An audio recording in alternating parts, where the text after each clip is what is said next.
sistema nervoso periférico autônomo, sistema nervoso periférico somático. O somático relaciona com comandos conscientes e voluntários. Andar, mexer a sobrancelha, balançar os ombros, escrever, desenhar, é tudo somático.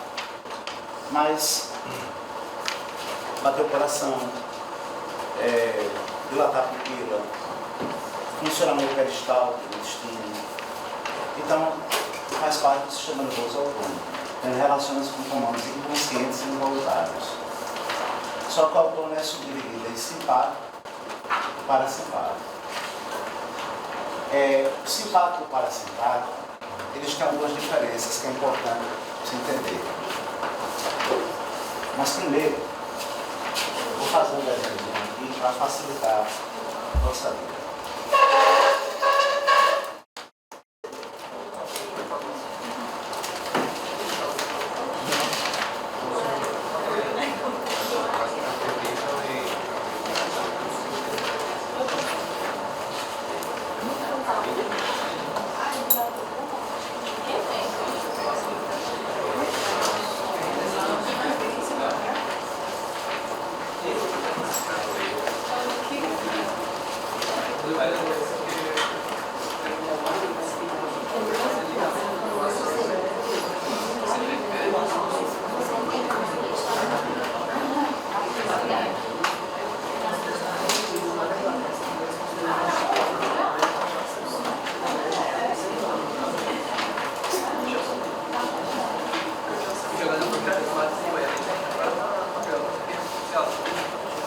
Olha só.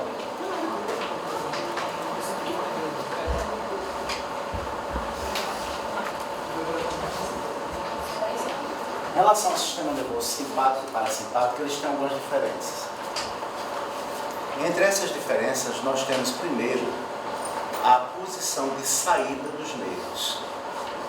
Porque eles vão sair da medula para ir para a periferia. Não é periférico, não é? Então eles saem do central para ir para a periferia. Eles estão muito relacionados à parte medular. E aí, nesse caso, o sistema nervoso parasimpático, os nervos têm saída crânio-sacral. Então, a coluna da gente é subdividida em região cervical, certo? Aqui, logo no início, o crânio, parte cervical, torácica. Torácica vem até aqui e começa a lombar e depois a sacral. Você está vendo aqui, saindo da sacral nele, que vem pela causa equina, para levar a contração da bexiga e a promoção promove a ereção. Você ainda está vendo a região sacral, estímulo de produção de noradrenalina, adrenalina na glândula adrenal. A glândula adrenal tem esse nome, que AD é um prefixo acima dos rins, AD renal. Então, adrenal. A produção tem muitos hormônios, mas a produção no córtex, na parte cortical, é de adrenalina, certo? E aí você tem a produção de adrenalina por causa do próprio nome adrenal, mas ela pode ser chamada também suprarrenal, ela está acima dos rins. E aí você vai perceber que existem gânglios ligados ao sistema nervoso periférico.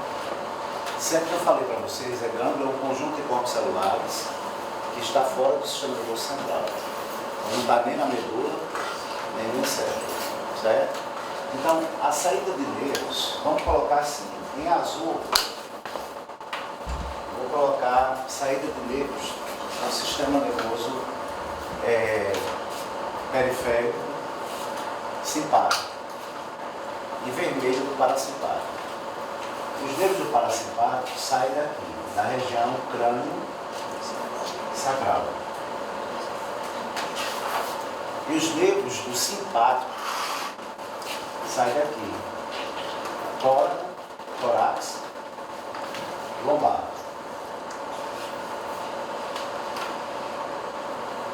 Então, nesse esquema, esses pontinhos estão identificando saída do nervo. Da onde o nervo sai? Do SNP autônomo simpático. Os pontinhos em vermelho, saída de nervos, o SNT, autônomo, parasimpático. Aqui nós temos gânglio,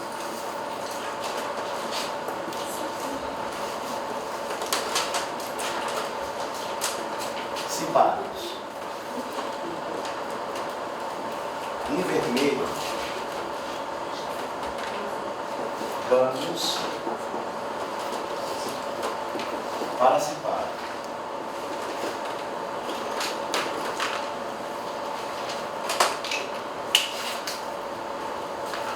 Então, nervos do simpático saem dessa região. E aí, crânio, da região cranial, onde pega a parte cervical, e sai daqui também, da parte sacral. E do simpático sai da região torácica e da região lombar. Mas os gânglios, que é o conjunto hipocelular de neurônios, o simpático se localiza próximo à medula. Então, vai se localizar aqui.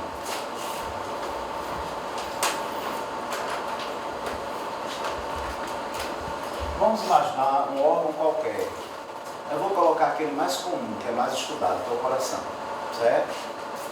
Imagina que nessa área daqui está o coração.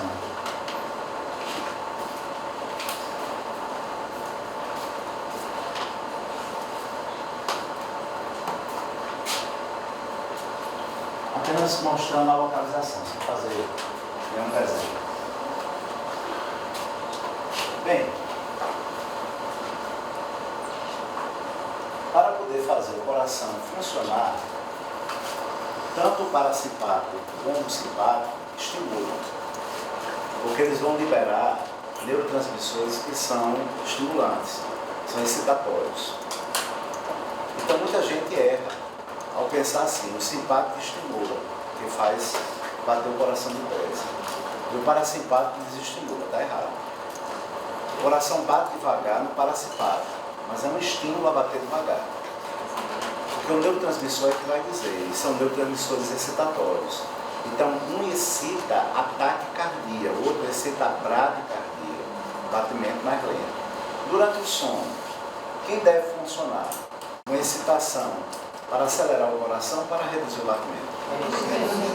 Então, quem vai funcionar para sono? É simpático ou parasimpático? Simpático. Já durante o processo de luta ou fuga, quem vai funcionar? Sabe, quando às vezes não se pode aumentar mais o ansiolítico, porque já chegou numa janela terapêutica do remédio que vai intoxicar se der mais. Mas a pessoa ainda assim está muito ansiosa, pode-se usar o atenolol, que é um fármaco cardiológico. Ele inibe o simpático a funcionar com força total, ele reduz. E aí o que é que vai acontecer? O batimento cardíaco vai reduzir. Isso acontece muito porque quem tem ansiedade social, vai apresentar alguma coisa, o coração vai lá para cima na hora de apresentar. Então pode tomar uma pequena dose de atenolol e vai fazer a sua apresentação e o coração não fica batendo. Porque quando o coração começa a bater mais depressa, é como se você estivesse dizendo para o seu cérebro, eu estou ansioso mesmo. E esse pensamento aumenta a sua ansiedade. E aí aumenta a ideia de que eu estou sendo avaliado, que é o problema principal da fobia social. É o pensamento em que estou sendo avaliado pelas pessoas. Isso gera a ansiedade deles. Veja só, se o nervo aqui uma saída pela cor, é a saída do nervo simpático ou parasimpático? Simpático. Então ele vai atingir o coração. Ele está saindo da região torácica, né? Se ele sair da região abdominal para vir do coração, não faz sentido, é distante. Então ele vem da região torácica. Então nesse caso, esse nervo que vai sair daqui, ele é simpático. Mas o gânglio simpático está próximo da medula ou está longe? Está próximo, está longe do órgão. Já o parasimpático, o gânglio do parasimpático fica bem pertinho do órgão. Fica aqui. Esse é o gânglio do parasimpático. E aqui é o gânglio simpático. Quem está mais próximo da medula? O simpático. Então, a fibra que vai sair daqui, a fibra nervosa, o axônio que vai sair daqui, vai em busca do gânglio. Ao chegar aqui, ele vai fazer uma sinapse. Vai liberar o neurotransmissor. Preste atenção. Na hora que ele sai daqui, essa fibra está indo em direção ao gânglio. Se ela está indo em direção ao gânglio, eu chamo ela de pós-ganglionar ou pré-ganglionar. Ela é pré-ganglionar. Mas já que o gânglio está perto, a fibra daqui, essa fibra, tem o axônio curto ou longo? Mas do gânglio, é necessário estimular o coração. E aqui vai sair uma fibra. Essa fibra que sai do próprio gânglio e se direciona ao coração é chamada pré ou pós-ganglionar? Então essa fibra aqui é pré-ganglionar e essa fibra é pós-ganglionar. No sistema nervoso simpático, a fibra pré-ganglionar é curta ou longa? E a pós-ganglionar? Longa. Sabe por quê? Por causa da posição do gânglio, que é próximo de quem? Da medula. Agora, acontece que o coração não é só controlado pelo simpático, é controlado também pelo parasimpático. No repouso, certo? Na digestão, quem age é o parasimpático. Na luta e na fuga, quem age é o simpático. Você sabe que, cognitivamente, nós temos uma resposta para a ansiedade. Quando você tem uma resposta de luta e fuga, que a ansiedade e medo tem a mesma resposta fisiológica. Mas fique à vontade para dizer, porque é importante, é todo psicólogo aqui. Você sabe a diferença de ansiedade para medo? Acho que o medo é uma espécie de surpresa, e a ansiedade ele prepara o corpo para agir. De uma certa maneira, o que você falou faz muito sentido. Preste atenção. O caráter antecipatório é da ansiedade. Medo é de algo que eu vejo. Quando eu vejo medo. Por isso que medo está associado à fobia. E as fobias são específicas. A pessoa que tem fobia social, ela vive muito bem até o momento de apresentar um evento. Então ela está adiante do evento. Aí começa a sensação. Quem tem, nesse caso, acrofobia, medo de altura, vai viver com ansiedade. Mas chegar perto de alguma coisa alta, começa a sentir. Porque a fobia tem relação com o medo. Então, no medo, o objeto que lhe faz medo está presente. Na ansiedade, ele não está e poderá nunca estar, mesmo assim no sim. Porque vem tudo do caráter antecipatório. Então, nesse caso, a gente sabe que esses sistemas noradrenérgico e colinérgico é quem funciona nessas situações. Aqui no gânglio, para estimular ele, o neurotransmissor que está aqui é a acetilcolina.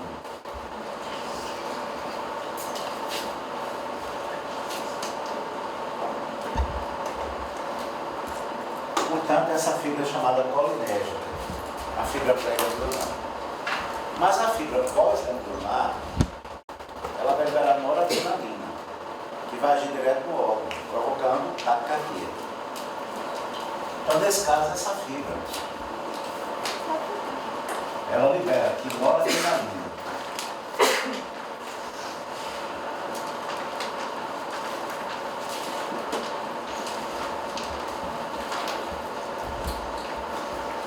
Portanto, é uma fibra noradrenérgica, ou adrenérgica, se quiser dizer assim. Agora, para chegar até o gânglio e controlar o coração, a fibra vai sair da região do crânio.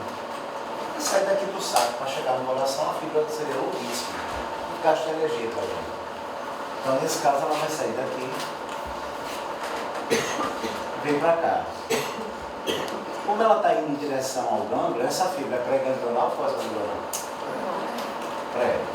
Essa fibra pré-ganglionar, como o gânglio está próximo do órgão, está distante da medula. Ela é curta ou longa? Vocês estão percebendo como é o contrário do outro? Sim. Já o gânglio está bem perto do órgão. Portanto, essa fibra pós-ganglionar, que vem para cá, estimular o órgão, ela é curta, certo? Essa daqui é a cós ganglionar. Bem, no caso do parasimpático, a fibra pré-ganglionar, ela libera acetilcolina. Você pergunta por que acetilcolina nas duas fibras pré-ganglionares? Porque ambas estimulam a mesma coisa, gânglio. Então pode ser um neurotransmissor, tá? Já que é tudo gânglio. Mas aqui vai estimular gânglio ou órgão? E para manter a homeostase, um tem que estimular num sentido, o outro tem que estimular no outro, no sentido oposto. Um é luta e fuga. Aí eu estava dizendo para vocês que a resposta para a luta, nesse caso, existe uma resposta interna. Quando nós temos ansiedade e temos uma resposta interna para ela, a luta é autocrítica. Quando nós estamos nos autocriticando, a gente está no mecanismo de ansiedade, de culpa por alguma coisa que eu fiz. Mas também tem o freezing. A sensação de um medo, por exemplo, ou de uma ansiedade pode paralisar você. E a resposta interna para o freezing, para o mutismo, é a ruminação. Você fica revivendo a cena, a autocrítica alimenta o próprio mutismo e você fica eternamente sem sair.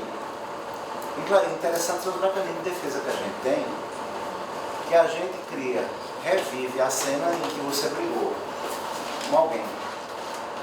Você está com raiva daquela pessoa. E você, ao brigar, e é você que está criando a briga na sua cabeça, não é ninguém, é você mesmo que está criando, e você ainda perde. E por que você perde? Fica se achando razões para dizer que você estava certo. Porque na realidade, a questão está no mecanismo de culpa da pessoa. Eu me senti inadequado com aquilo que eu fiz. E como minha emoção é de me sentir inadequado, então eu fico o tempo todinho ruminando. Nem eu resolvo a situação, nem eu saio dela. Aí essa ruminação é a resposta interna para o congelamento. Já viu quando a pessoa tem um cachorrão grande, a pessoa está com medo? Tem gente que nem se prepara, nem pega um pedaço de pau para bater no bicho, nem se prepara para lutar, mas nem foge, fica ali, paradinho, congelado. E assim é essa ruminação. Nós temos também uma resposta interna para o mecanismo de fuga, é a agressão. Então, nesse caso, a gente pode controlar isso quando você analisa que se sentiu culpado por alguma coisa. Você só pode se dar o que você precisa se você souber o que está sentindo. Então, profundamente, você tem que examinar seus pensamentos e perguntar assim, o que você tem. Aí você desculpa pelo quê? Porque eu agi de maneira inadequada. Eu grosseiro com aquela pessoa. E eu não sou assim. Eu estava com toda a razão de dizer o que eu disse, mas não da forma que eu disse. Aí está na hora de olhar, examinar, entender que você é humano. Eu sou humano, eu errei. E chegar lá para a pessoa e dizer, olha, eu tenho todas as razões para fazer o que eu disse. Mas não da forma que eu disse. Eu peço desculpa pela forma que eu disse. Mas deu tempo, que a pessoa está magoada. Se a gente não der o tempo, né? Se eu for pra cá, porque vai dar muito mal, não dá para ouvir direito não. Tá certo, tá certo.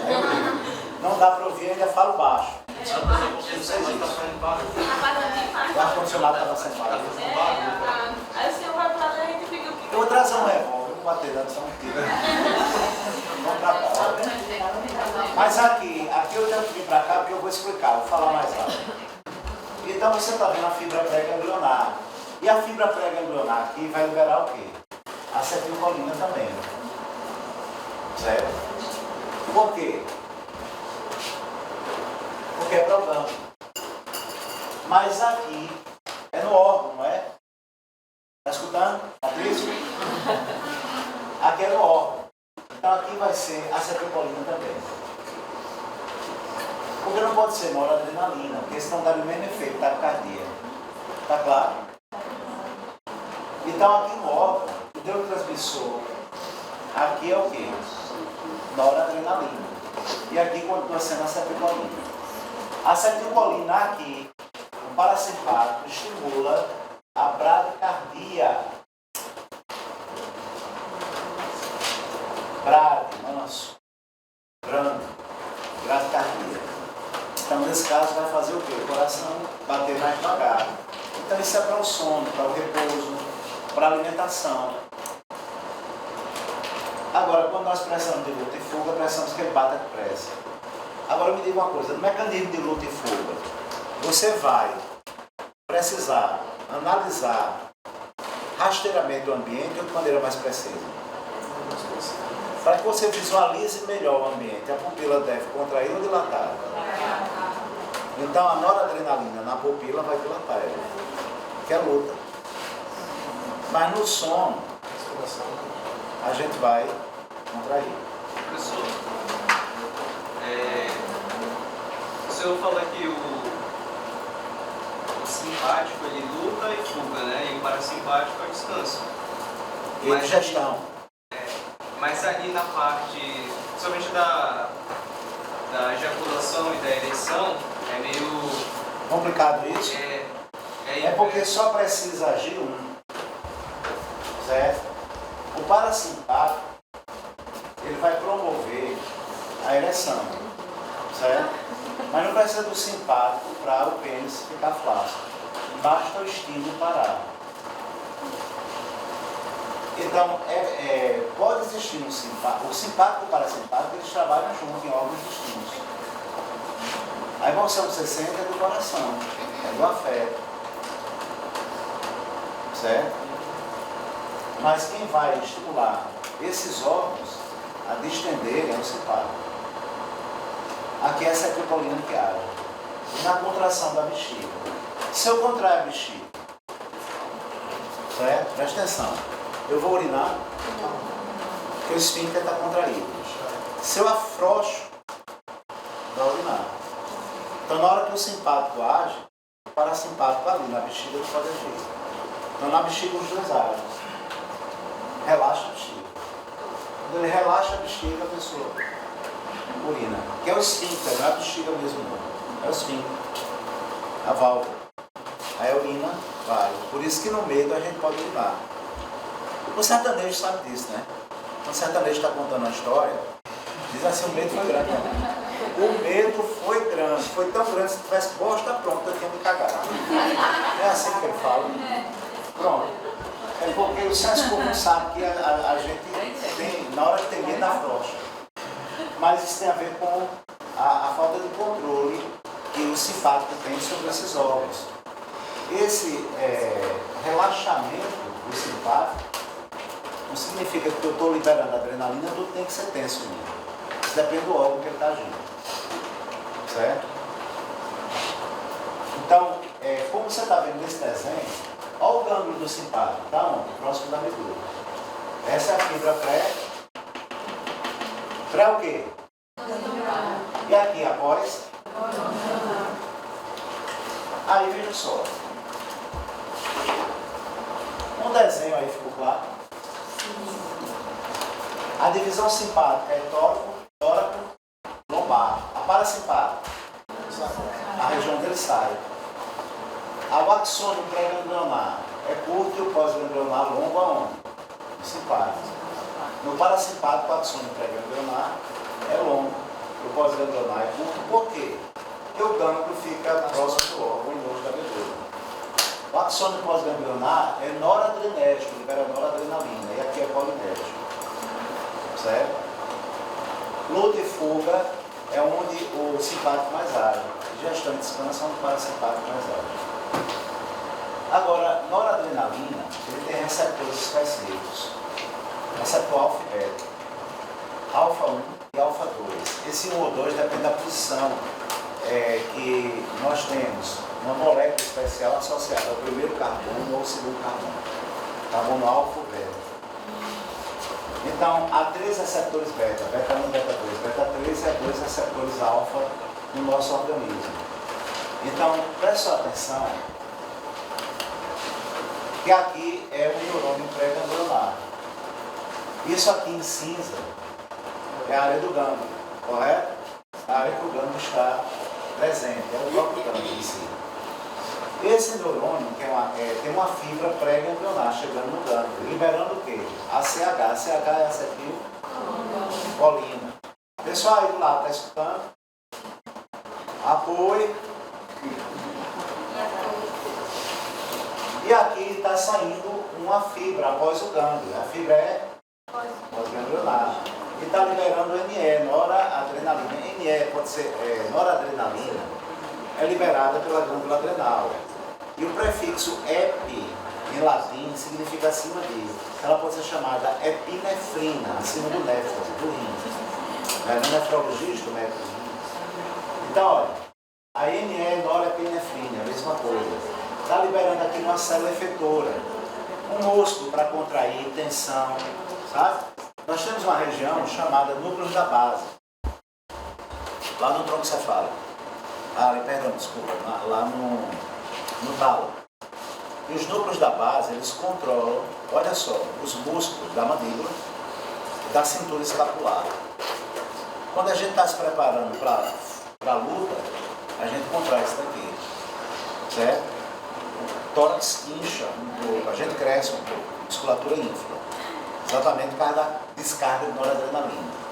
Agora imagine que o que você vai lutar apenas está na sua cabeça, é o estresse, que está te alimentando.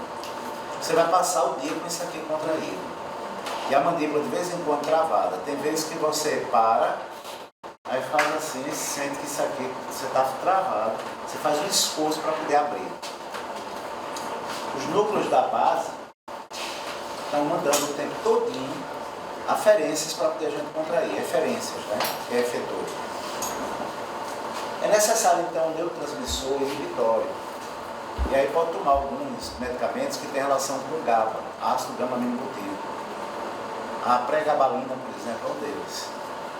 Aí a pregabalina reduz muito bruxismo, reduz muito tensões mandibulares e escapulares. A pessoa relaxa. É usado na neurologia para dor, na região da coluna, principalmente na parte cervical. Essa parte aqui é mais usada do loxetina, cloridrato do loxetina. Então, a gente percebe que aqui você está vendo dois neurotransmissores, olha. Que neurotransmissor é aqui? ACH. ACH é qual? Está na liberação do gânglio, é normal. A liberação do gânglio é sempre acetilcolina. Agora aqui no final. Acetilcolina. Está numa glândula, correto? Os receptores betas, eles dão uma configuração no microscópio eletrônico como se fosse um músculo. Aparece um músculozinho. Aí esses receptores são chamados muscarínicos.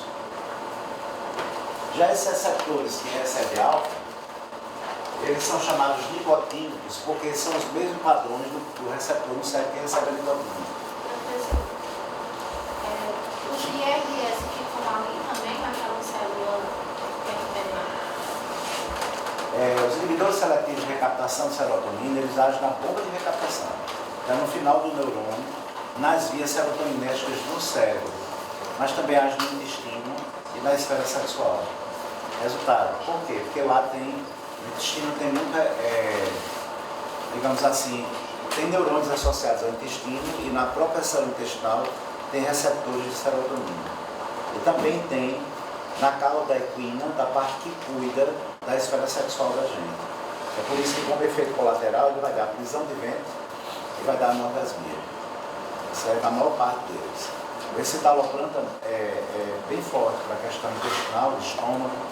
Algumas pessoas, quando tomam, sentem até, parece que estão com gastrite, reclamam, usam protetores de estômago quando estão usando, porque ele age ali como efeito colateral. Então é na bomba de recaptação, depois a gente vai ver isso. E aqui você está vendo uma célula secretora também, com acetilcolina e acetilcolina. Pois bem, perdão. A fibra que libera acetilcolina é chamada colinérgica. Os receptores dela são muscarínicos. Deixa eu dar um exemplo dessa situação.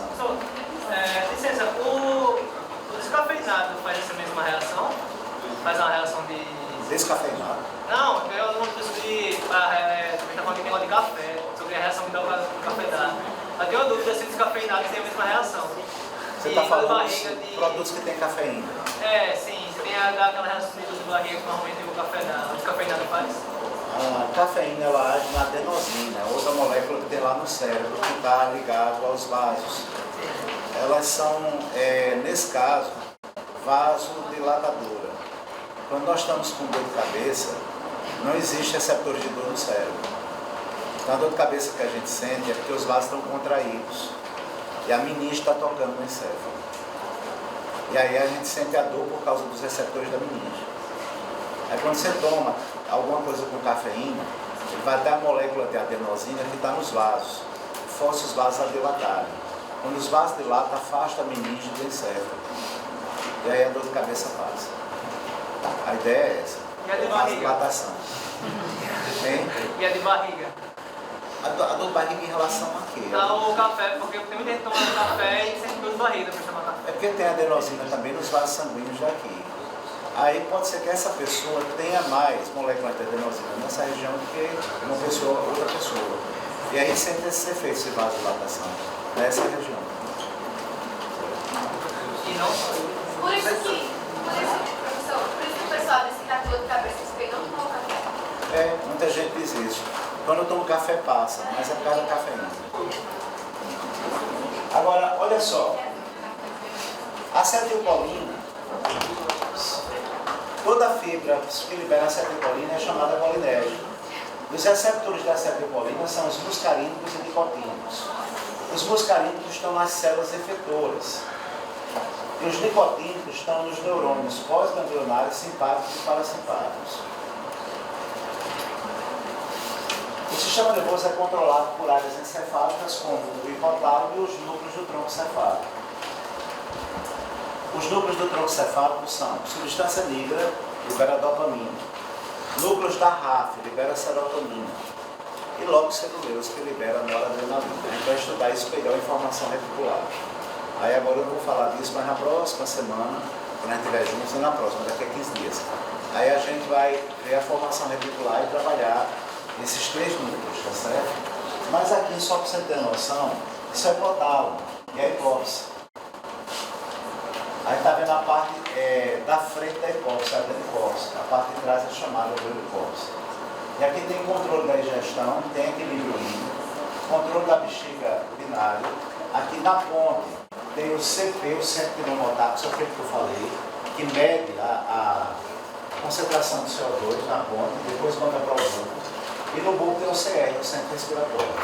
Quem controla o movimento respiratório é o bulbo, mas quem sente que nós estamos precisando mudar a nossa, como é que eu posso dizer, o nosso ritmo respiratório é a ponte, é aqui, certo? Então, mesencéfalo, ponte e bulbo. E aqui nós temos, no mesencéfalo, nessa região aqui, a substância negra. A substância negra é um centro produtor de dopamina. E ele vai levar essa substância negra, que está aqui nessa região, para o núcleo accumbens, núcleo accumbens, e daqui para o lobo frontal. Essa via é chamada via nigroestriatal. Corpo estriado, núcleo accumbens e lobo frontal vão cuidar de liberar dopamina quando a gente sente prazer. E aí a percepção que você tem do lobo frontal é de prazer. Só que, se a descarga de dopamina for muito grande, vai mexer no córtex pré-frontal, onde está a nossa consciência, isso altera a nossa consciência. Então, todo tipo de surto psicótico é aumento de dopamina. Pessoas que têm tendência a ter surto psicótico, polaridade, esquizofrenia ou delírios fixos, como existem algumas pessoas, é porque essas pessoas nessa via nigroestriatal têm uma grande quantidade de receptores dopaminérgicos a mais do que outras pessoas. Então isso tudo é genético. Para a bipolaridade, por exemplo, a gente sabe que ela é genética, porque é uma concordância de 80% em gêmeos idênticos. Quem está dizendo isso não sou eu não, é Sadok Kaplan, compêndio de psiquiatria. Lá ele vai falar sobre isso, certo? 80% de gêmeos idênticos com concordância. Vocês entendem a bipolaridade, o que significa isso? 80% de gêmeos que têm bipolaridade Ou seja, dos gêmeos que tem por lá, 80% são idênticos. Para 20% não idênticos. Então significa uma alta concordância do mesmo padrão genético. Certo? A esquizofrenia chega a um número semelhante, mostrando também a tendência. Por isso que uma pessoa começa usando cannabis, a cannabis aumenta a dopamina naquela região. Usando álcool demais também vai aumentar a dopamina. Usando substâncias químicas como cocaína, heroína, a tendência de entrar em surto psicótico. E também, muitas vezes, a pessoa não tem essa tendência, mas está usando dose cada vez maior. E aí pode pegar psicose por SPA. Sabe o que significa, né? Psicose por substância psicoativa, que vai ativar o padrão psicótico da pessoa. Santo Daime, ayahuasca, né? E cocaína, heroína, e outras situações assim. Então, o simpático dilata a pupila. Para quê? Para a gente enxergar melhor na luta do fogo. O parasimpático, ao contrário. O simpático inibe a salivação, por isso que dá a boca seca. O parasimpático cuida da digestão, então estimula a salivação. Ele estimula o estômago e o intestino, enquanto o simpático inibe o estômago e o intestino. Relaxamento da bexiga urinária, contração da bexiga urinária. Promoção da ejaculação no simpático. Aí, Paulo, veja aquilo que você perguntou. Quando a pessoa está numa relação sexual, no caso, eu estou falando do homem, porque a mulher não ejacula. Há muita contração na região pélvica por causa da adrenalina, aí ejacula. Mas a ereção é uma distensão. E essa distensão parece estranha, mas ela acontece no relaxamento dos vasos. Então essa é a tricolina. Eles se expandem, os vasos se expandem, eles relaxam. Quando se expande, o pênis avoluma. Entendeu? Está nervoso de se lascar. Ixi. Aumento da frequência cardíaca, redução da frequência cardíaca. Um paciente uma vez chegou para mim, coitado, reclamava o tempo todo, chorando, triste. Olha, minha mulher me procurou, eu neguei fogo, a bichinha, eu neguei fogo a ela, eu sou tão lascado, eu digo, homem, vai, você está tomando benzodiazepina, está tomando, estabilizando o humor, está tomando ali por cima um antidepressivo que diminui a libido. Você quer o quê? Que não é super-1 não, rapaz. Já é um tempo dessas coisas, em breve esses remédios vão diminuir, mas vamos trabalhar para isso. Por enquanto arruma outras formas de amar. A gente arruma, não é? A sexualidade da gente não está só no ato sexual. A sexualidade está em sair, em passear, em amar, em dizer coisas, em abraçar, em beijar, em estar junto, em fazer problemas juntos. Quando se ama verdadeiramente, a gente sempre faz todas essas coisas. Então, exercer sua sexualidade no pleno estado que tem que ser a sexualidade da gente. Está lá no OMS, a Organização Mundial de Saúde. Sexualidade não está restrita a coito, a ato sexual. Ela é todo ato que te dá prazer. Ler um livro que dá prazer, está exercendo sexualidade. Caminhar na praia com uma pessoa que você ama, de mão dada, Maria, isso é uma sexualidade fora do comum. Porque às vezes casais de muitos anos esquecem disso. Mas ao fazer, quando renova, parar, conversar, olhar o que é belo, olhar um pôr do sol, admirar a vida, olhar para dentro de si e ver que apesar de tantas coisas a gente tem força, a gente tem estímulo para conquistar a nossa vida. Isso é sexualidade. Agora a gente vai para o quadro, certo? Eu não queria dar um intervalo, certo? Eu não queria dar intervalo porque eu vou precisar dessa parte agora para depois fazer o exercício. Às 13h30 a gente para aqui, a atividade nesse ponto, e vai para a atividade uma notinha para vocês, certo? Essa atividade, ela poderá ser feita, e aí vocês vão se organizar, tá? Poderá ser feita em grupo, mas vamos tentar manter um grupo de 6 pessoas no máximo, tá certo? Porque se fica muito grande, o grupo também fica esculhambação, tá certo? 6 pessoas para poder se sentar, discutir as questões, tentar resolver junto. Aí basta uma folhinha de resposta para essas 6 pessoas. Mas vamos passar para cá. Precisa de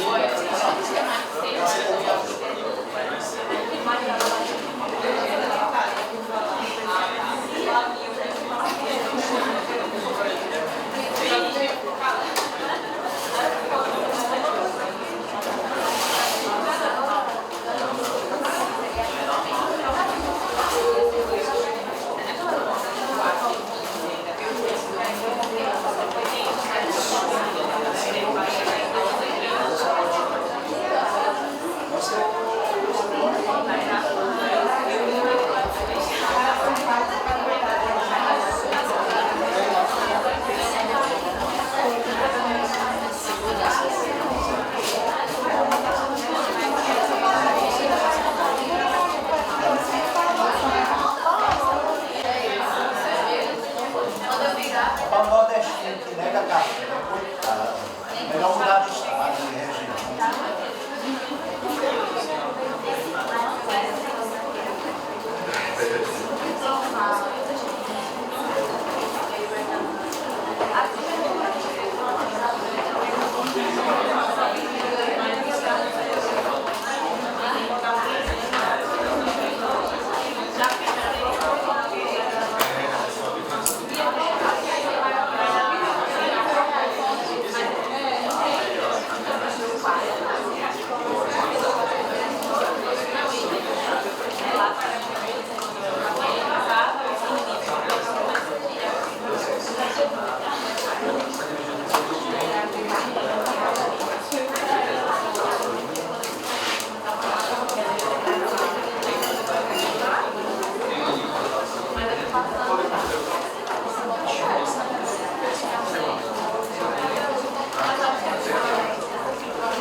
Há um manuscrito de Aristóteles que fala sobre o ser e a semente, ato e potência. Ele vai dizer que a semente, por exemplo, ela é potência. De fato, a semente não é vida ainda, mas tem a capacidade de gerar vida. Ela tem potencialidade para isso. Mas para isso ela precisa ter condições. Um solo fértil, água. Quando abrir e sair a primeira folhinha, precisa de sol para realizar a fotossíntese e crescer. A gente sabe que, provavelmente, Cristo estudou Aristóteles. Quando ele disse: se tu tiver a fé de um grão de mostarda, poderá dizer àquela montanha: se arranque e vá para o mar, e ela vai. Ele está falando sobre ato e potência. Ele está falando sobre o fato da semente mostarda ser a menor das sementes, mas dá uma árvore frondosa. Não é uma coisa tão pequenininha, pode crescer tanto e dar tanto fruto. Então é necessário ter potencialidade para isso. Mas o ato, você é ato. E você é potência também. Porque se a gente tiver imaginação suficiente, a gente faz muitas coisas. Se a gente tiver vontade e motivação, a gente faz coisas maravilhosas. Então nós temos muitas potencialidades. Mas também somos atos que estão para gente. Então a relação de ato e potência, eu estou explicando para falar sobre o potencial de repouso. Quando eu digo que o neurônio pode gerar uma corrente elétrica, e essa corrente elétrica pode gerar a liberação de um neurotransmissor, é porque o neurônio tem um estado de potência para poder gerar isso. Esse potencial que o neurônio tem de gerar uma carga elétrica é chamado potencial de repouso. Certo? Ou seja, ele está em repouso. Ele não está, repouso entre aspas, não existe isso na natureza não. Tá? Esse estado de repouso é meio complicado. Agora mesmo, se eu disser que você está em repouso, nós sabemos que na física isso é um referencial. Em relação ao movimento, eu poderia dizer que você está em repouso, depende. Agora mesmo está correndo na sua corrente sanguínea movimentos incríveis de várias substâncias químicas. Então dizer que você está em repouso é complicado. Você está dormindo, está em repouso, sim, parte do seu cérebro está em repouso. Mas quando o neurônio está em repouso, está acontecendo um bocado de reação química dentro dele. Essa reação é para gerar uma capacidade que o neurônio tem de gerar uma corrente elétrica. Aí nós chamamos isso de potencial de repouso. Então, a gente pode dizer que o potencial de repouso, condições.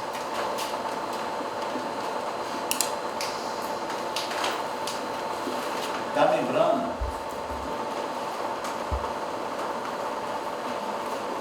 de neurônios que permite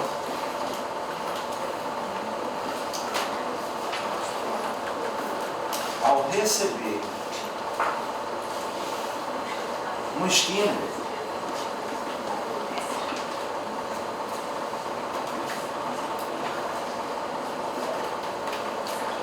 seja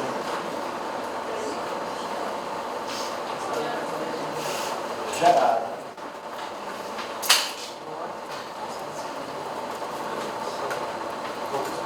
uma corrente elétrica ao longo de sua fibra.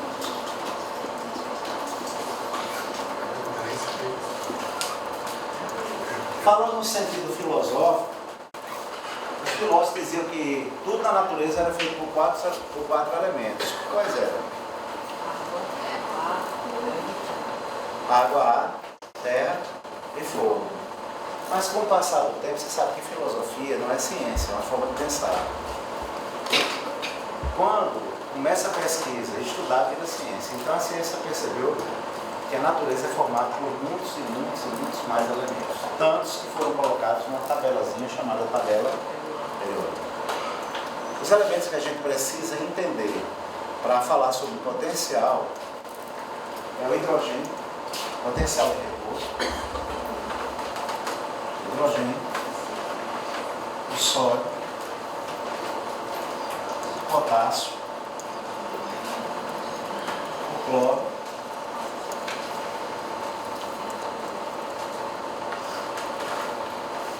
e aí nesse caso um composto água, magnésio,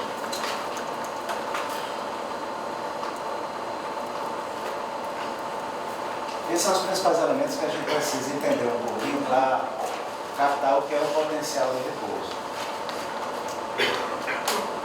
Então, o neurônio, ele é uma membrana excitada. Por causa disso, ele tem uma carga elétrica relacionada à parte externa da membrana dele e à parte interna. Então, desenhando aí o neurônio, multipolar, spin comum,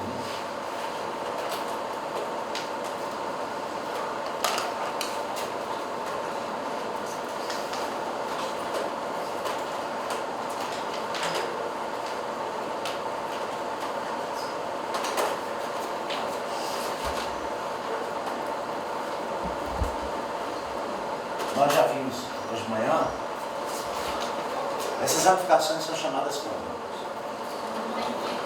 Dendritos. Aqui é o corpo. Corpo o quê? Celular, o sono.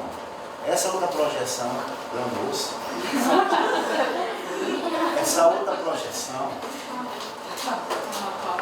Eu quero longe, eu quero só junto. Tá certo. Alguém quer dividir? Quem quiser, eu também. Eu esse assunto. Eu estou só se quiser falar, para saber como funciona.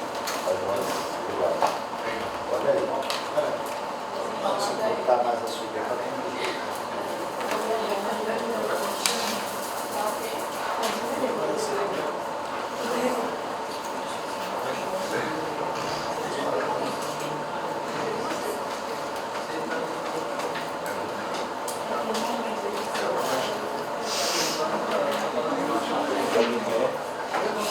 Muito bem. Eu gosto assim, uma mostradinha. Valeu, vai falar. Rafael, passou longe.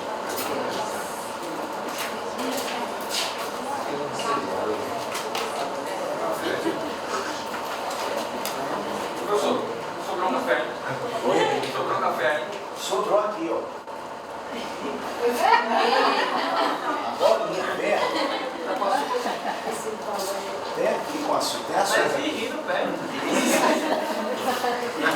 É um beijo, cara.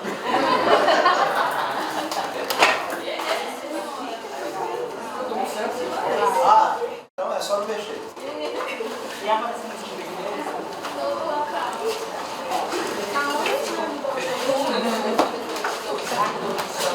Você edita depois, né?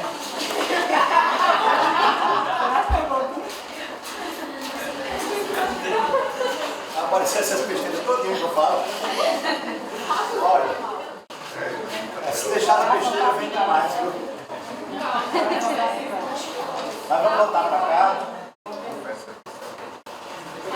Quando a gente analisa o neurônio no sentido elétrico, se eu pegar um microeletrodo, aqui, ó, se eu pegar um microeletrodo introduzir aqui no neurônio, a gente vai achar uma carga elétrica negativa internamente. Mas essa carga elétrica ela é só negativa ao longo da parte interna da membrana. Significa o seguinte, imagina que eu vou dar um corte aqui, pegar esse é um cilindro, né? Se eu pegar esse cilindro, tirar e fizer assim, é um círculo, né? Correto? Então, essa é a visão. Aqui é a membrana. Essa membrana, ela vai ter carga negativa internamente.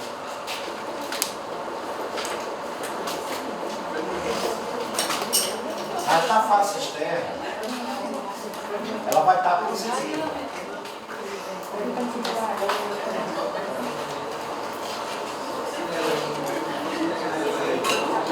Você consegue entender, olha só, que aqui fora, certo?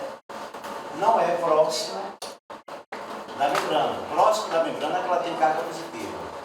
Aqui fora da membrana, ela tem tanto carga positiva quanto negativa.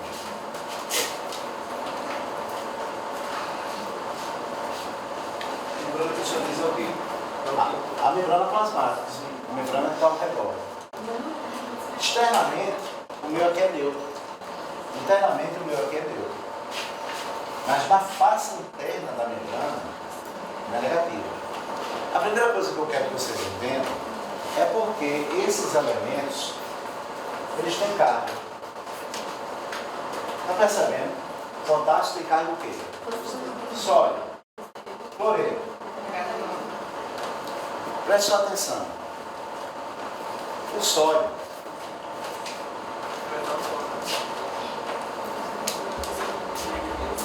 Vocês prestaram atenção bem direitinho, a intermissa está errada. Certo? O sódio ele tem carga positiva. O átomo, qualquer átomo, é formado por próton, elétron e nêutron. No núcleo de um átomo, ele tem prótons e nêutrons. Nêutrons não têm carga. Próton tem carga positiva. Os elétrons, eles estão espalhados por aqui na eletrosfera. Certo? Linus Pauling propôs que há camadas, aonde os elétrons circulam. Há um número de camadas X para cada átomo. Os elétrons estão aqui, com carga negativa circulando. Porque eles estão circulando, o elétron poderia fugir, correto? Escapulir. Mas o que impede ele de escapulir é que ele é atraído pela carga do próton, positiva do próton. Então, um átomo, quando ele está em equilíbrio, ele tem o mesmo número de prótons que elétrons. Certo? O átomo de sódio, ele tem 11 prótons, portanto terá quantos elétrons? 11 elétrons. Então, como tem o mesmo número, cada próton está atraindo o elétron para ficar circulando ao redor do núcleo. Correto? Tudo bem até aí? Tá. Mas quando a gente joga essas substâncias químicas na água, você adquire sódio aonde? Onde é que você adquire sódio? Bem comum. No sal, na alimentação da gente. Certo? O cloreto também, inclusive. Tá certo? Quando a gente bota sal e a gente come álcool com sal, o sal chega na corrente sanguínea, que é cheia de água, e no líquido extracelular, existe uma tendência a um desequilíbrio ali, por causa da diluição. Sabe? E aí a grande questão é que existe uma regra na química, vocês aprenderam isso no ensino médio, mas eu tenho certeza que não vão lembrar. Eu vou dizer o nome qual é, vamos ver se alguém tiver lembrado, tudo bem. Regra do octeto. Já ouviu falar? Lembrou do nome? Regra do octeto. Olha, é o seguinte. Os gases nobres são os elementos, hélio, xeônio, neônio, são os elementos da natureza mais em equilíbrio que existe, mais equilibrados. E todos eles têm uma coisa em comum, 8 elétrons na última camada. Estudando cálculos matemáticos, vocês perceberam que qualquer elemento que tem 8 elétrons na última camada fica extremamente equilibrado. Quando o sódio e o cloreto é diluído, presta Preste só atenção. A tendência deles é perder elétron ou ganhar elétron. Isso desequilibra. Para manter o equilíbrio, eles vão tentar manter o mesmo padrão dos gases nobres. Daí a regra do octeto. Linus Pauling, então, descobriu que esses elétrons estão em camada. E no caso do sódio, são 11 elétrons, certo? E o sódio, o átomo de sódio, tem 3 camadas. Fazendo aquele diagrama dele, ele chega a entender a distribuição desses elétrons. Então nós temos 8 camadas no segundo nível, certo? E nós temos um elétron na última camada. E temos 2 elétrons na primeira. Primeira camada, 2 elétrons, segunda camada, 8 elétrons, terceira camada, 1 elétron. Correto? Pois bem, quando o sódio entra na corrente sanguínea da gente e chega também no líquido extracelular, a água vai provocar uma diluição. Na hora que provoca a diluição, a tendência dele é desequilibrar-se. Mas para manter o equilíbrio, ele vai recorrer à regra do octeto. Então a última camada dele terá que ter 8 elétrons. O que é mais fácil para esse átomo, para manter 8 elétrons na última camada? Ganhar 7 de algum lugar ou perder 1? Se ele perder 1, ele fica com 8, correto? O elétron tem que carga, positivo ou negativo? Negativo. Ele perde. Só que, olha, o cloreto de sódio, a água, ela forma um dipolo. Os átomos se colocam em posição dessa natureza. O oxigênio tem carga negativa, o hidrogênio tem carga positiva. Ela forma um dipolo. Quando a gente joga o sal de cozinha, o sódio é positivo, tem a tendência de ficar aqui. E o cloreto é negativo, tem a tendência de ficar aqui. Certo? Mas para o cloreto ficar negativo, porque você se alimenta do cloro. Para ele virar cloreto, ele tem que receber uma carga, ele tem que ficar em íon. Íon é qualquer elemento que recebeu uma carga. Para ficar em equilíbrio aqui, o sódio vai perder um elétron, vai ficar com 8. E o cloro vai ganhar esse elétron do sódio, porque ele tem 7 elétrons na sua última camada. Então, diante da água, o sódio perde 1 elétron, fica com 8. O cloreto tinha 7, ganha esse elétron, vai ficar com o quê? Eles vão ficar em equilíbrio na diluição, 8 e 8. Correto? Mas quem perdeu o elétron, perdeu carga negativa ou positiva? Elétron é o quê? Negativo. Então, quem perdeu o elétron ficou com carga o que agora? Negativo. Quem perdeu o elétron ficou com que carga? Se eu perco a carga negativa, ele fica o quê? Quem ganha carga negativa vai ficar como? Quem ganha carga negativa vai ficar como? Aí o cloro não tinha carga nenhuma, ele estava em equilíbrio. O sódio tinha 11 elétrons e 11 prótons, não era? Perdeu um elétron. Agora ele tem quantos prótons? 11. Quantos elétrons?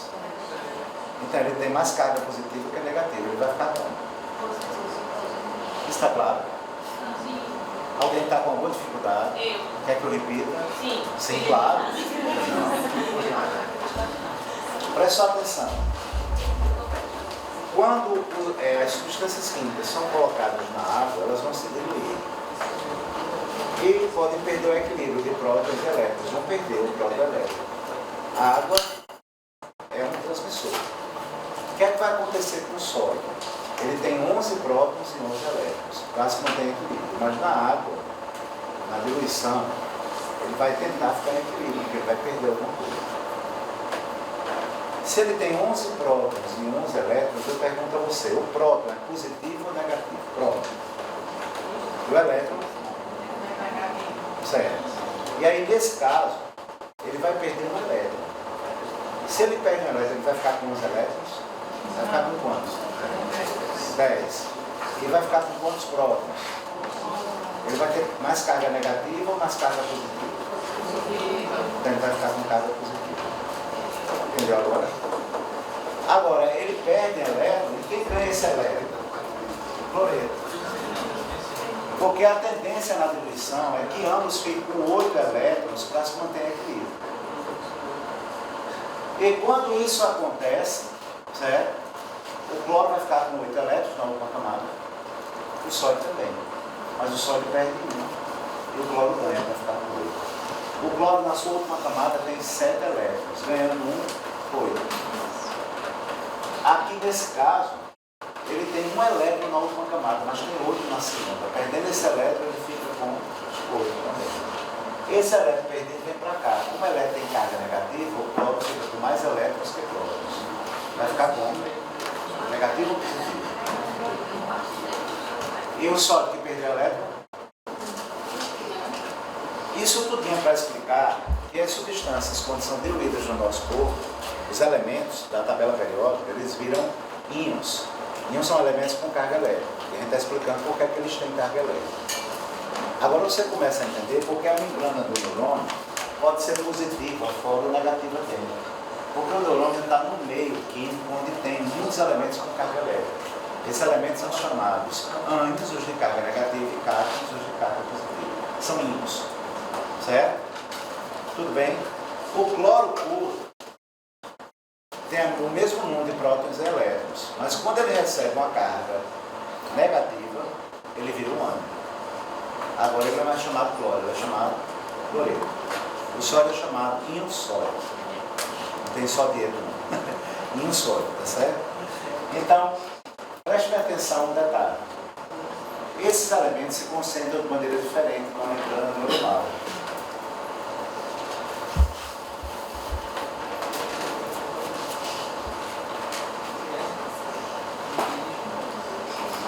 E aí nós temos o seguinte, vê.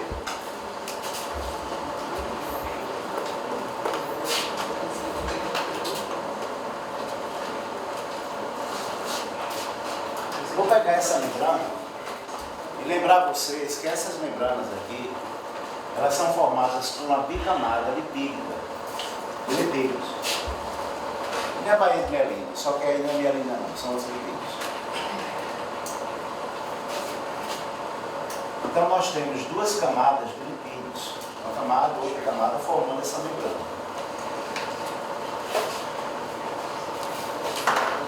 E o sódio se mantém mais concentrado fora da célula. Vamos supor que aqui é o meio extracelular. Esse meio aqui. O sódio se mantém muito concentrado nesse meio extracelular. Em relação ao meio intracelular, ele tem pouca concentração. Já o cloreto, ele também tem carga. E a carga dele é negativa. O cloreto, ele também é mais concentrado fora da célula. O potássio é mais concentrado dentro da célula do que fora.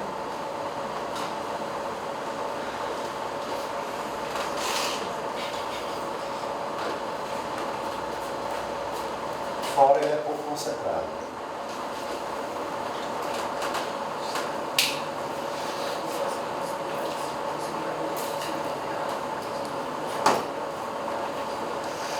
Então o cloreto bastante concentrado fora da célula, pouco concentrado dentro. O sódio mais concentrado fora da célula que dentro da célula. O potássio mais concentrado dentro que fora. Existe o cálcio também. Eu treino, mas estou com as pernas aqui toda lascada.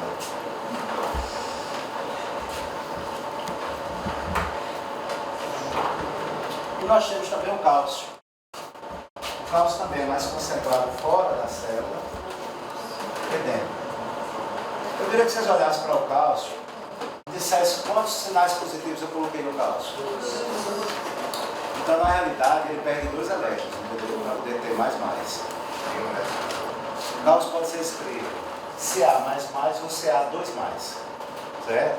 Porque ele perde 2 elétrons para a regra do octeto, para se manter bem positivo. Para ficar com 8 elétrons, nunca mais. Ele tem 10. Perde 2 para ficar com 8. Então, esses elementos, eles ficam mais concentrados assim. E eles não podem passar essa membrana, porque essa membrana é uma bicamada lipídica. E esses elementos são só solúveis em água. Mas aí se descobriu que na membrana plasmática existe o que a gente chama de canais de extravasamento. Esses canais de extravasamento, eles permitem que algum íon passe especificamente por eles. Então existe canal de sódio. O sódio pode passar por ele, mas o potássio não tem a configuração para passar por esse canal. Mas nós temos também canais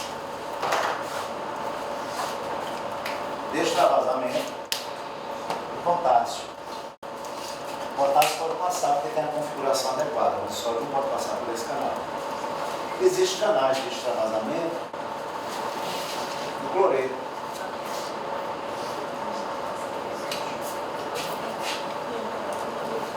Existem canais de extravasamento de cálcio também.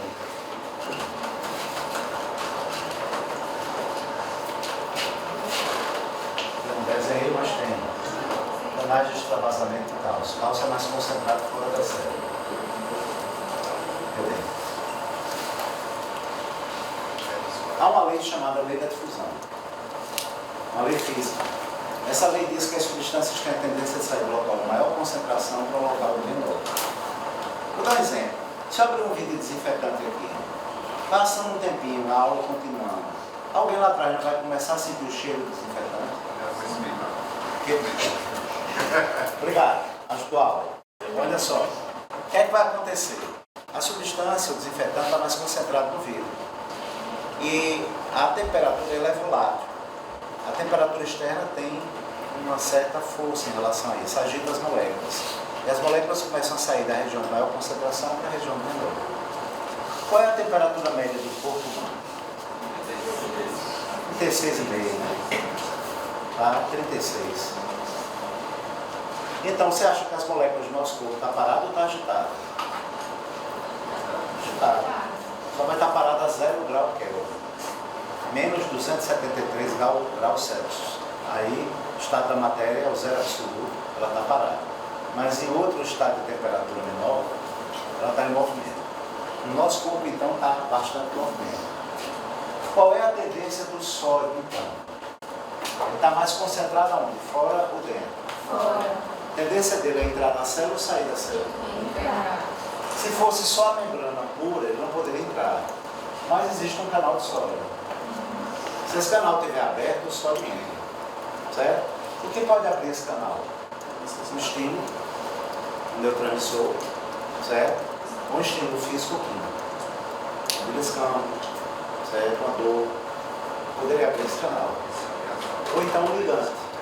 O ligante é um neurotransmissor ou um medicamento. Abrindo esse canal, o sódio entra ou sai? Entra. O potássio é um canal para ele. Se a gente der um estímulo que possa abrir um canal de potássio, qual é a tendência do potássio? Entrar ou sair?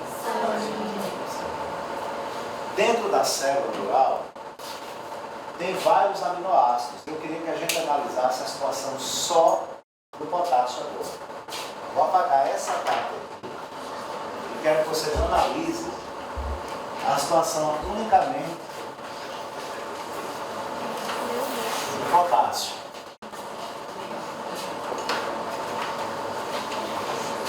Imagina aqui o axônio do neurônio, um canal de potássio e o potássio mais concentrado fora da célula e dentro da célula, menos concentrado fora dela. Além desses canais de extravasamento, nós temos proteínas que transpassam essa membrana, e essas proteínas são chamadas bombas. Elas agem gastando energia, contra gradiente de concentração. Passando por um canal de extravasamento, qual é a tendência do potássio? Entrar ou sair? Quando ele sai, a bomba traz ele para dentro, para manter essa diferença. Vou explicar por quê. Se o potássio ficar muito concentrado aqui fora, ele vai se ligar ao cloreto, formar cloreto e potássio.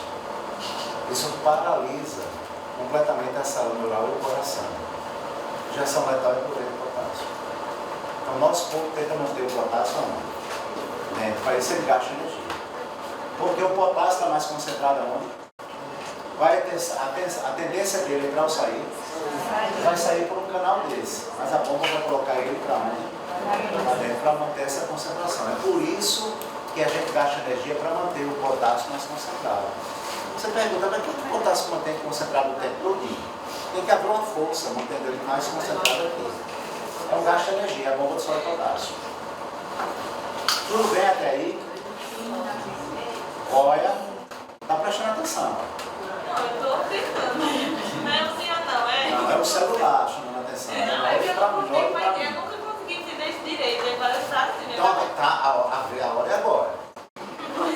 Apoio é grave, olha. Vamos lá, diz aí para mim. O potássio está se mantendo mais concentrado aonde? Dentro. Qual é? Não só não, que eu vou bater em você. Qual é a tendência do potássio? Entrar ou sair? Sair. Quando ele sai, a bomba entra para dentro. Se ele sair e ficar aqui, ele vai se unir ao cloreto e gerar cloreto e potássio que é mortal. Aí a bomba vai gastar energia e trazer para cá. Tá certo? Preste atenção, acontece que dentro da célula tem um bocado de aminoácidos que tem carga também. Esses aminoácidos fazem parte de proteínas, são partes de proteínas organizadas. Vou representar o aminoácido pela letra A. Só que eles possuem carga negativa. Diz para mim qual é a carga do potássio. Positiva. Sabe aquela história daquela música, onde a vaca vai, o boi vai atrás? Já viu essa música bem antiga? Onde a vaca vai, o boi vai atrás. O potássio tem carga positiva, não tem? A tendência dele é entrar ou sair? Sair. Quando ele sai, ele vai atrair tudo que é carga negativa para ele, correto? Sim. Vocês estão entendendo que existem canais de potássio em todo canto aqui na célula? A transpassão na membrana neuronal tem vários canais de potássio, não só não. Então entenda que quando o potássio começar a sair, vir para cá e migrar para cá, esses íons orgânicos vão segui-lo. Aí eu pergunto, os íons orgânicos têm a configuração para passar por esse canal? Quem vai passar por esse canal? Isso é um canal de potássio. Quando o potássio passa, aonde os ânions inorgânicos vão ficar? Presos na membrana. Correto? Aí a bomba de sódio e potássio vai fazer o que com o potássio? Quando puxa para dentro, esses ânions se afastam só um pouquinho, mas logo logo o potássio está saindo. Aí eles vêm para cá e não conseguem sair. Vocês estão entendendo agora por que é aqui? Fica negativo? Sim. Tu entendeu? Mesmo? Guilherme, a creatina, ela age aonde? Isso aí. Aqui, nada. Ela vai agir na parte muscular da gente. Mas aqui, Mas para fala potencial de ação, Não, né? ela não age em potencial de ação. Ela vai agir a creatina para volume muscular. Mas aí é outra situação. Não é essa daqui. Ô professor, se tem vários canais de potássio, só tem uma bomba de sódio de potássio ou tem várias? Tem várias bombas. Ah, entendi. Isso é só uma ilustração. Mas são várias bombas funcionando. De sódio e potássio. Essa pessoa sai na passagem. Essa pessoa sai na passagem. Por que é que o sódio sai? Porque ele está seguindo a lei da física. Deixa eu explicar isso melhor. Não precisa do equilíbrio, né? O senhor falou? Sim. Porque se tiver um salvar com muito fácil, aí... Quando o equilíbrio for mantido de maneira completa, total, você acabou. O nosso corpo não luta pela entalpia do sistema, pelo equilíbrio do sistema, pela entropia, pelo desequilíbrio. Porque o desequilíbrio é com gasto de energia. Entende? Quimicamente falando. Preste só atenção no detalhe. Você tem aqui, essa bomba ela é chamada bomba de sódio e potássio. Então ela trabalha com sódio também. Certo? Eu quero que você olhe agora para a questão do sódio. Olhando para cá, esse potássio, esse cálcio, olha só. Qual é a tendência do sódio? Entrar ou sair? Entrar. Mas aqui também tem a bomba de sódio e potássio. A mesma bomba. Na hora que o sódio entra, o que é que vai acontecer? A bomba vai colocar o sódio para fora. Por quê, professor? Professor, quer saber por quê? Essa porra do sódio sai. Então é o seguinte, o sódio se une ao cloreto, formando ao redor da célula cloreto de sal. Se eu pegar a pitada de sal e jogar numa salada, antes de se ver, quando a pessoa for comer a salada, ela vai estar ou não murcha? Vai estar o quê? Murcha. Certo? O sal atrai água. Olha só, o sal é mais denso que a água. Se eu jogar uma pitada de sal, o sal vai afundar no copo, não vai flutuar, então ele é mais denso. Por ele ser mais denso e ser formado por cloreto de sódio, ele atrai a água e não a água atrai ele. Entende? Então entenda que só existe água ao redor da célula porque tem cloreto de sódio. Então o potássio tem que ficar para dentro, o sódio tem que ficar para fora para formar cloreto de sódio e formar uma camada de água ao redor das células chamadas água de solvatação, que permite um bocado de reações químicas. Isso que vocês estão estudando agora é chamado biofísica. Certo? O senhor pode repetir só esse finalzinho? Posso. É o seguinte, o sódio, certo? Ele tenta entrar e a bomba coloca ele para fora. Já acendeu o cloreto e formar aqui cloreto de sódio. Então sempre que o sódio está entrando, a bomba está mandando ele para fora. E o potássio para dentro. Igual o potássio para dentro. Só que aí tem um detalhe. Não é equivalente que a bomba funcione. Então entenda que a gente teria esse outro esquema.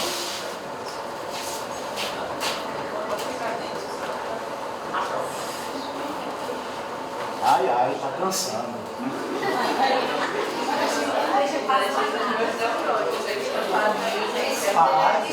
Você chega em casa, pega uma garrafa de vinho, toma e pensa na aula do professor. Vai ser uma viagem.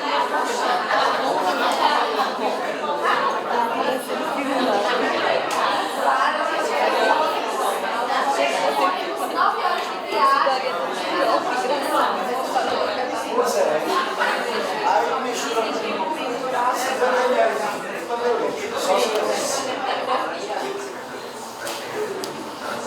olha. Olha pra cá. Vou dar um B aqui. Bomba de sódio e potássio. Canal de potássio.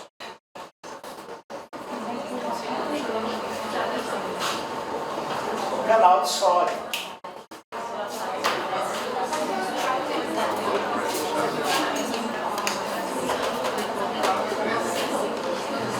De sódio. Vamos fechar o esquema agora. Eita, moleque, eu quero ver.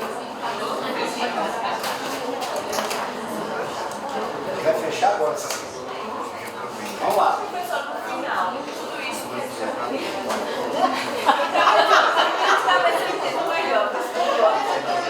porque o senhor está explicando, eu estou achando que vocês mais compreendem aquela finalidade. Eu acho que eu vou falar verdadeira. Eu entendi.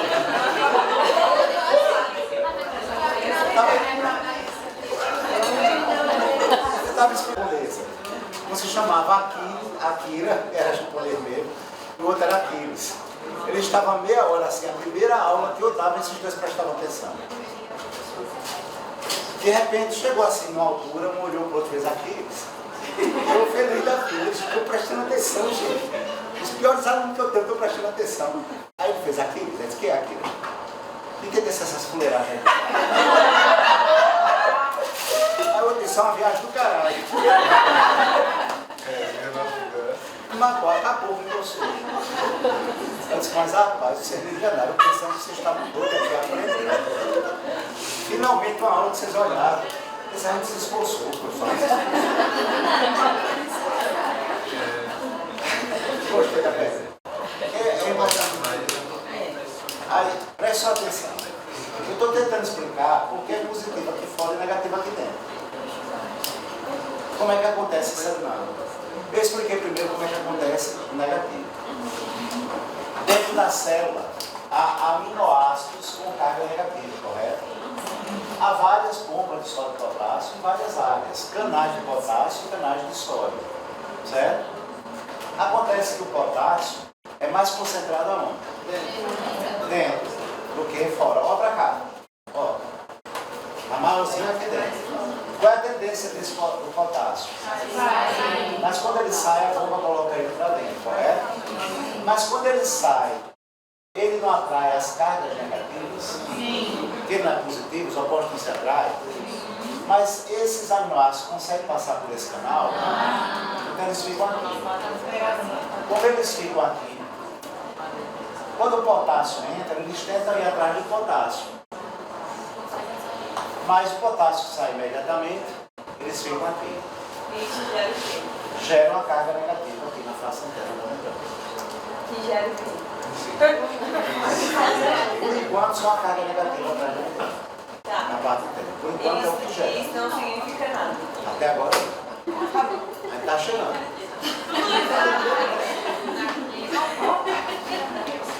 Estou estimulando. Daqui a pouco a gente chega ao êxtase pedagógico. Veja só. Qual é a tendência do sódio? Diga aí, galera, qual é a tendência do sódio? Entrar ou sair?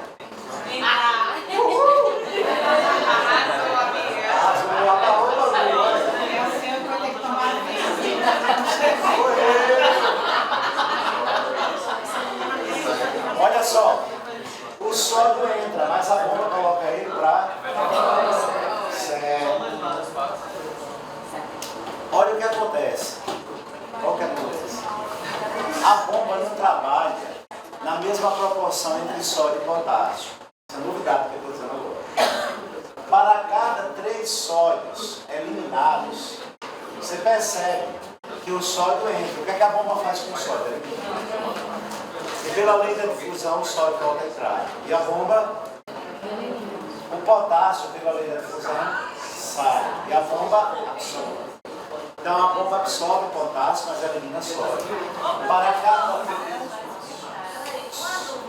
Isso no corpo. É todinho. Vários neurônios no coração. É isso que eu estou querendo chegar ao final. Rapaz, sabe qual é a pior pergunta do mundo? É a pessoa querer saber o capítulo final sem passar para a gente.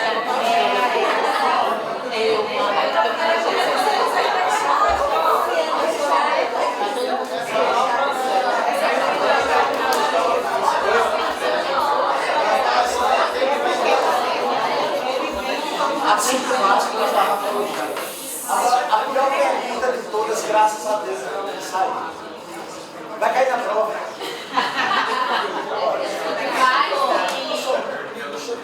Quando entra o potássio aqui, ele se solda. Aquilo que o senhor disse que leva uma carga negativa. Ele sai para ter cargas negativas dentro. Eu só mostrei porque que o sódio é positivo e porque o cloreto é negativo. Certo? Então, nós temos ou não elementos com carga no corpo? Sim. Se eles têm carga elétrica, eles podem gerar uma carga elétrica na membrana, correto? Vamos lá, prestando atenção aqui. Agora, sem me interromper, vamos junto. Porque senão a gente não chega à conclusão. Tá? Fosse uma relação afetiva batida. Ô mulher, deixa pelo menos eu cheirar o teu cangote para a gente fazer alguma coisa. Olha. Veja só, o sódio e o potássio não são eliminados de maneira proporcional. Para cada 3 sódios eliminados, são absorvidos 2 potássios. Vou perguntar para vocês, quantas cargas positivas está se eliminando? Está fora da célula, correto? E no local está se colocando quantas cargas positivas? Então, vocês estão percebendo que tem mais carga positiva fora que dentro? Sim. Isso gera potencial positivo. Por isso que na face interna da membrana ela é positiva. E na face interna ela é o quê? Negativa. Porque na hora que o potássio está saindo, atrai os aminoácidos orgânicos para cá. E as cargas negativas ficam aqui. Então isso gera uma estrutura na membrana como se fosse uma pilha. Ela é polarizada. Ela é positiva fora e negativa dentro. A inversão dessa polaridade gera uma corrente elétrica que vai fazer com que haja o potencial de ação. Então isso tudo é para ver o potencial de ação. Então, eu comecei falando de Aristóteles, não foi? Eu falei sobre o ser e a semente, né? Eu disse que a membrana celular de neurônios, ela tem potencialidade para gerar uma carga elétrica. Para ela ter potencialidade, ela tem que ter carga elétrica. Para gerar corrente elétrica, ela tem que ter uma carga elétrica positiva fora e negativa dentro. Aí alguém vai perguntar, de onde vem essa carga positiva ou negativa? Ela vem dos ânions, certo? E dos cátions. E por que a unicátion tem carga negativa e positiva? Por causa da regra do octeto. Quando eles são diluídos, eles têm a tendência de perder elétron e ganhar elétron. Quem ganha elétron, ganha carga o quê? E fica negativo. Quem ganha próton? Ganha carga positiva e fica positivo. Então o nosso corpo está cheio de elementos com carga elétrica, positiva e negativa. Dentro e fora da célula. Eles caminham entre esses canais. Se não houvesse esses canais, o sódio e o potássio poderiam passar? Não. Agora, eu vou dar só um exemplo para que vocês possam entender o que é que isso tem a ver com farmacologia.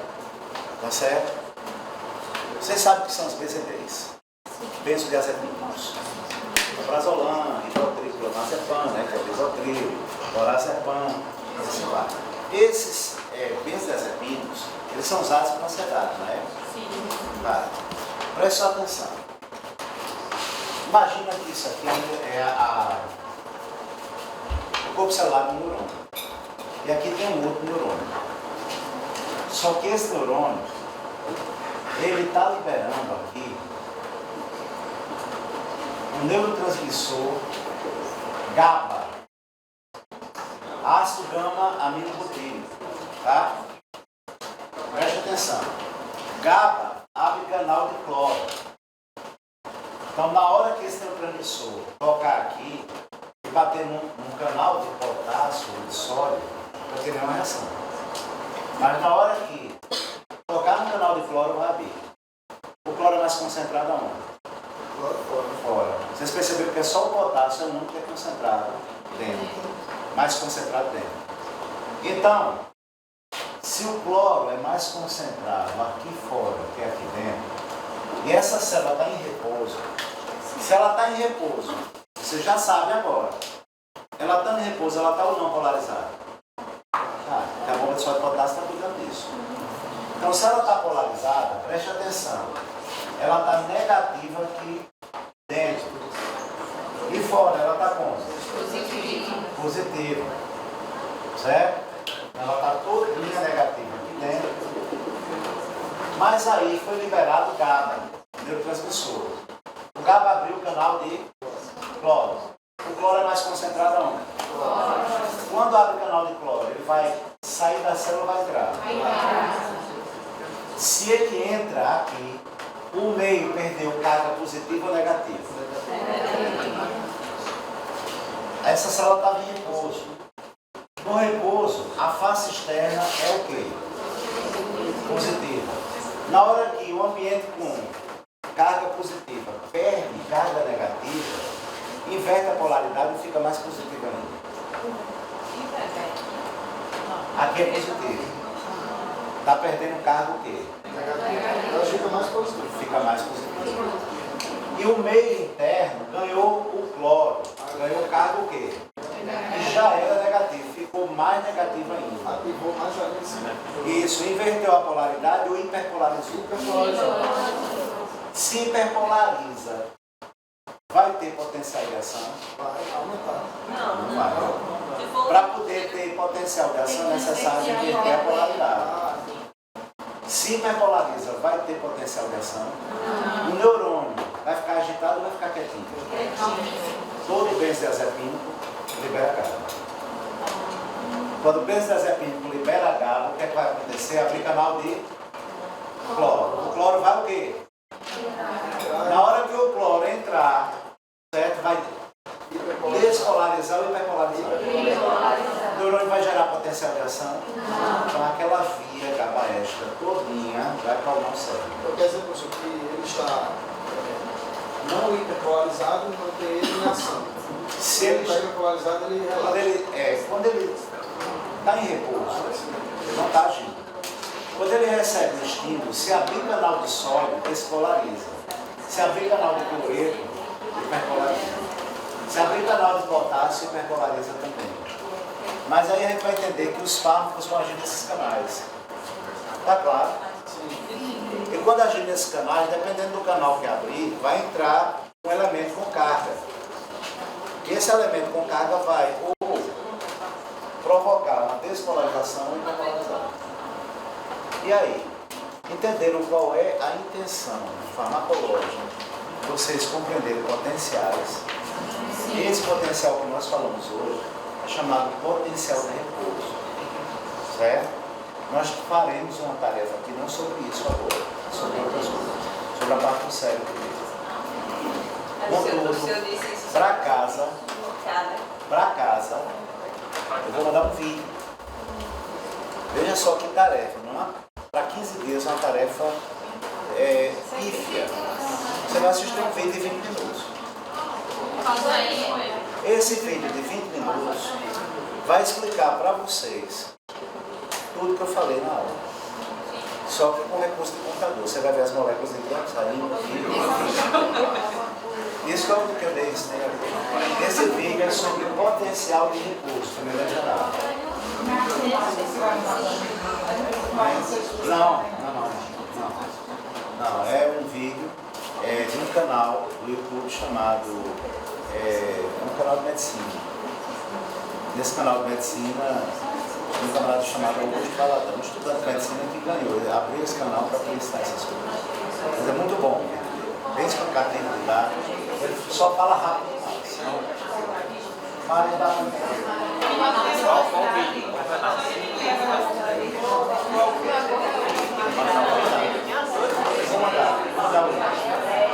vou mandar daqui a pouco.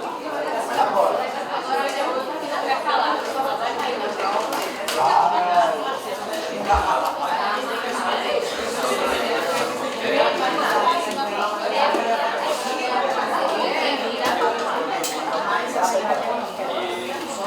O exercício é sobre SNC e SNP.